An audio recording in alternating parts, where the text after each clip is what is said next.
মনে করেন আপনি আমাকে মিথ্যা একটা অপবাদ দিয়েছেন এবং ধুয়ে রেখে দিয়েছেন একদম মিথ্যা অপবাদ দিয়ে।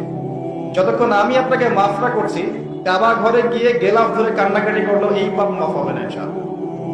এই অবস্থায় মৌত হলে কি হবে? পরকালে দেখবেন আমি দাঁড়িয়ে আছি আপনার জন্য। আপনার হিসাব হচ্ছে, হিসাব শেষ।